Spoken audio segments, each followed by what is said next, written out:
त्रिपाठी की कविता आप लोग पथिक जो है उसको पढ़ रहे थे। पहली 4 पंक्तियों की व्याख्या बता दी थी। अब अगली 8 पंक्तियों की मैं व्याख्या बता रही हूँ। उससे पहले जो कठिन शब्द हैं यानी संबंधित 8 पंक्तियों से, उनको आप लोग यहाँ देख लोगे।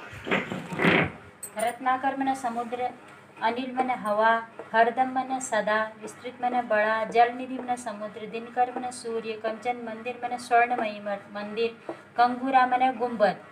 यानी किसी भी मंदिर के शिखर पर जो सोने का चांदी का कंगूरा लगा होता है उसको गुंबद कहते हैं। कमला मने लक्ष्मी, असवारी मने वाहन। यहाँ असवारी तुकांत बनाने के लिए लिख रखा है, लेकिन सवारी मने वाहन जो होता है। किताब में भी लिख रखा है, अभी स्पष्ट हो जाएगा। व्याख्या उसी प्रकार से है। संकेत डालोगे, संदर्भ आप लोगों को आता ही है। प्रसंग समुद्र से संबंधित यानी प्रकृति वर्णन से कविता संबंधित कवि ने लिख रखी है। व्याख्या पूरी हो जाएगी। काव्य सौंदर्य, काव्य सौंदर्य को 2 प्रकार से लिखते हैं। एक उसका कला सौंदर्य भाग, और जिसमें भाषा शैली रस छंद अलंकार आते हैं, और दूसरा भाव सौंदर्य जो काव्य सौंदर्य के अंतर्गत आता है। और शिल्प सौंदर्य में हम लोग सीधे सब कुछ लिख देते हैं, भाषा शैली रस छंद अलंकार और उसका भाव पक्ष का सौंदर्य। अब मैं कविता पढ़ती जाऊंगी और उसका अर्थ आप लोग समझते जाओगे। रत्नाकर गर्जन करता है, मलया नील बहता है, हरदम यह हौसला हृदय में प्रिय भरा रहता है। कह रहे हैं कवि, मेरे सामने समुद्र गर्जन कर रहा है, मलय पर्वत को स्पर्श करते हुए हवाएं खुशबू लेकर बह रही हैं, इसलिए हे प्रिय, स्पर्श लिख रखा है हे प्रिय, यहाँ भी संबोधन का चिन्ह है।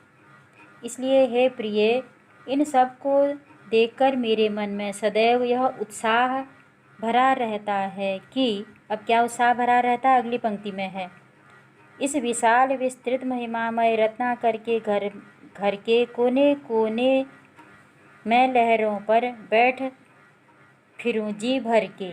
इस विशाल दूर तक फैले हुए महिमामयी सागर रूपी घर के कोने कोने में जाऊं और सागर की इन लहरों पर सवार हो करके मैं जी भर करके या मन भर करके समुद्र में विचरण करूं। निकल रहा जल निधि तल पर दिनकर बिंब अधूरा,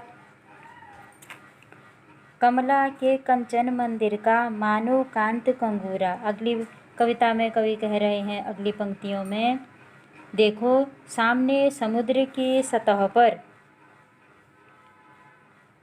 जहाँ समुद्र है उसी स्थान पर कवि खड़े हैं, इसलिए सूर्योदय हो रहा है। तो सूर्योदय को देखकर कवि को लग रहा है कि सूर्य समुद्र से निकल रहा है। जैसे सामने सूर्य समुद्र की सतह पर सूर्य की अधूरी छवि उभर रही है।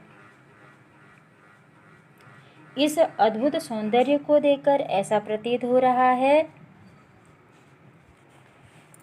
मानो यह लक्ष्मी के स्वर्णमयी मंदिर को चमकाता हुआ एक कंगूरा हो। लाने को निज पुण्य भूमि पर लक्ष्मी की असवारी रत्नाकर ने निर्मित कर दी स्वर्ण सड़क अति प्यारी। यहाँ असवारी ये तुकबंदी हो जाए कविता की, इसलिए लिख रखा है। इसका जो मूल शब्द है वो सवारी ही होगा।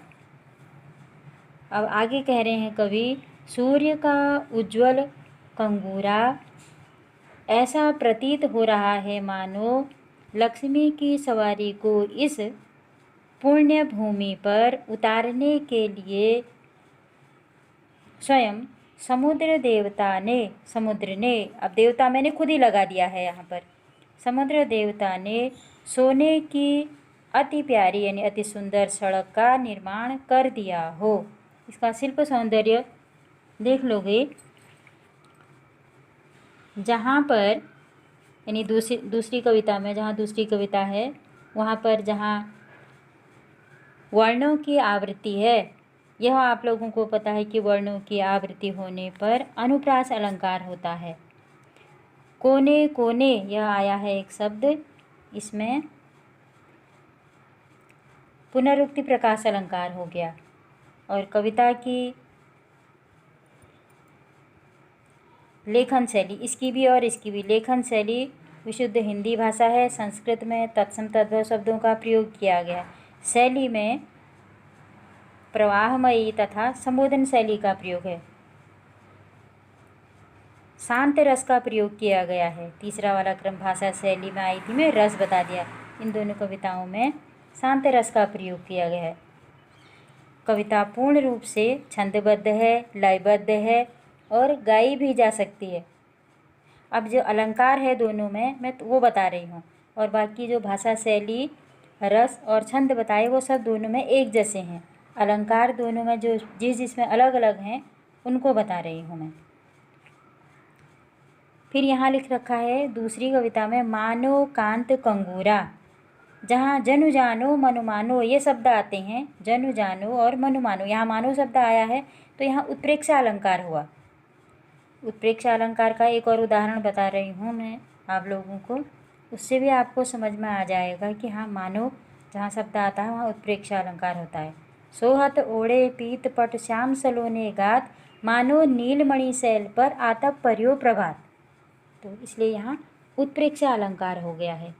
और पूरी कविता में कल्पनात्मक शैली का भी प्रयोग हुआ है। एक स्थान पर आया है ये जी भरकर, यहाँ मुहावरा है तो मुहावरेदार शैली का प्रयोग हो गया है। इसके लिए जहाँ पर मुहावरा प्रयोग होता है तो शैली में कहा जा सकता है कि वहाँ पर मुहावरेदार शैली है। और यहाँ लिख रखा है,